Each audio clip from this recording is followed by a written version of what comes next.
Yeah. What's up, everybody? It's your boy BOOGOTTINYC. Like I always say, I appreciate the fact that y'all came to get this information from me, because you could have got it from anywhere else. Today I'm going to be doing an update on the PPP loan fraud and information about the COVID-19 related financial fraud that we talked about last segment. Reason I'm doing this is because I noticed that over 7,000 views were done on that last video, and that was about a month and a half ago, and there's been a lot of updates, and I just wanted to share with you a lot of the information that I found, as well as new arrests, some celebrity arrests, and a lot more. So let's get into it. Again, thank you for coming. Share and subscribe if you like what the information that you're getting here. And I appreciate you guys, as usual, for coming here and spending your time with me. I wanted you to know that the Secret Service now is taking over the investigations for all of the COVID-19 related financial fraud cases.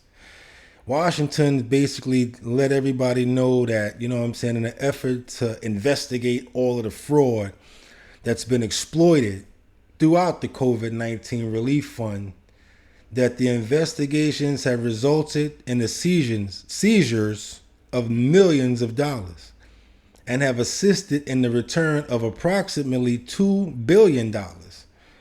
1 year into investigating COVID-19 related financial fraud, the Secret Service has seized over $640 million in fraudulently obtained funds and assisted in appropriating approximately $2 billion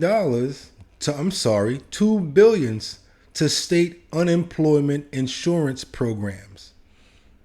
The Secret Service has additionally initiated more than 690 employment insurance fraud investigations, inquiries, as well as 720 economic injury disaster loan, those Eidl and Paycheck Protection Program fraud investigations that I was speaking about a little earlier. So they're getting real deep in this. A lot of people are thinking, oh, I'm out of the woods, I did my forgiveness. No. If you do your taxes this year, it's going to pop up. If you don't do your taxes, you're going to get audited. So hopefully a lot of you got forgiven and you'll be able to move past this. But if not, just be prepared for some rough times ahead. This announcement is the latest example of the critical role that the Secret Service is playing in rooting out financial fraud. And they're trying to protect the financial integrity of the country. That's what they're saying. The Secretary Mayorkas, he says, I am incredibly proud of the Secret Service and their conditioned dedication to protecting our communication and our communities from fraud. So this is something that's really being delved into. People are paying a lot of attention to it, and I think you should too.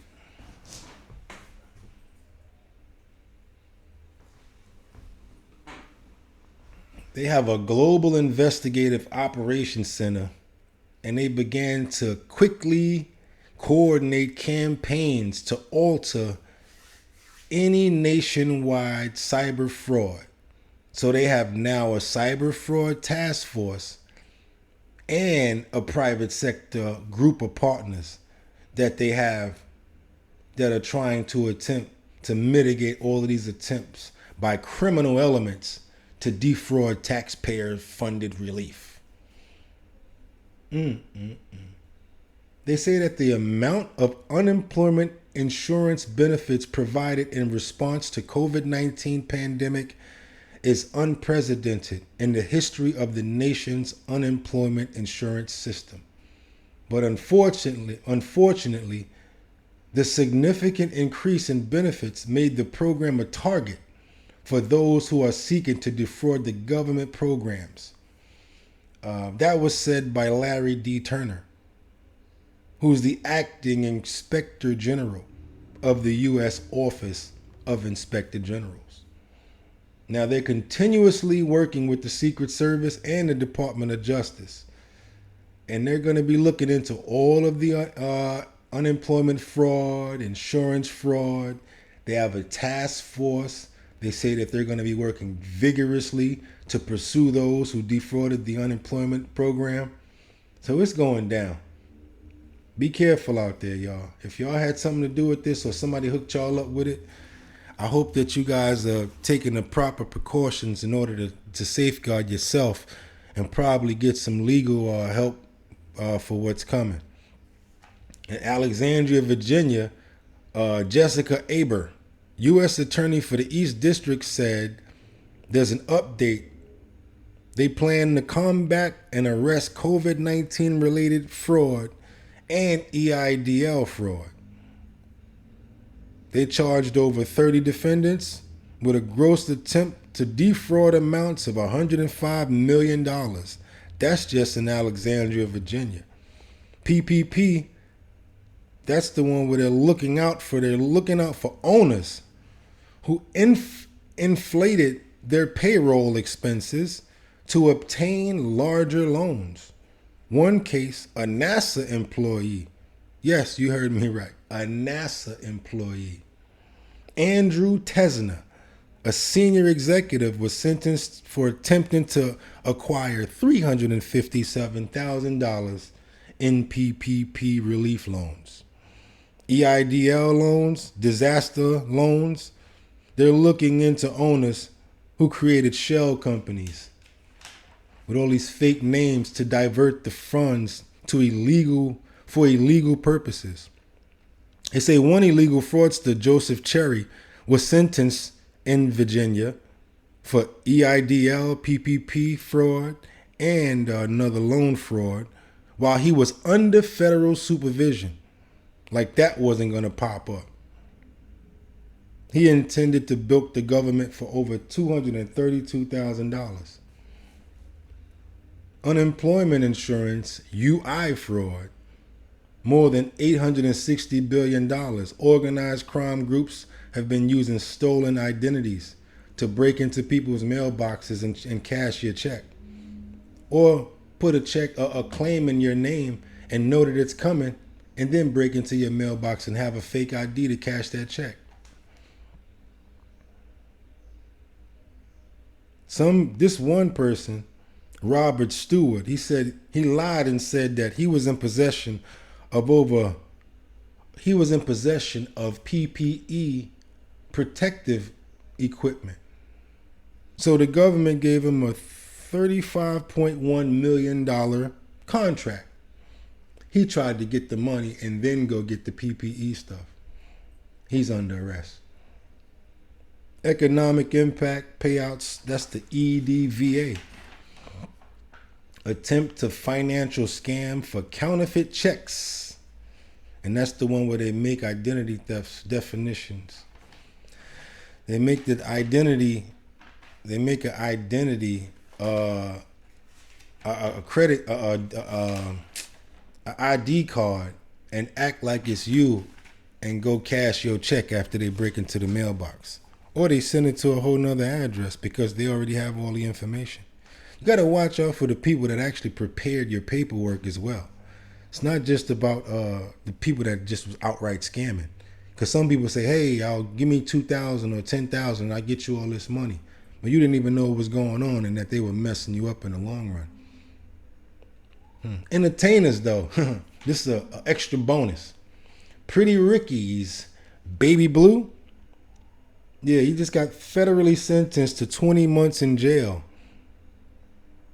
$24 million in PPP loan scams he tried to do with the group. They tried to get over $24 million in PPP loan scams. He's been arrested indicted and sentenced for bank fraud, wire fraud, attempting to commit bank fraud, conspiracy to commit wire fraud. He received $450,000 for his company Throwback Jerseys LLC, another $703,000 for his entertainment company Blue Star. He spent $96,000 on a Ferrari and other luxury items.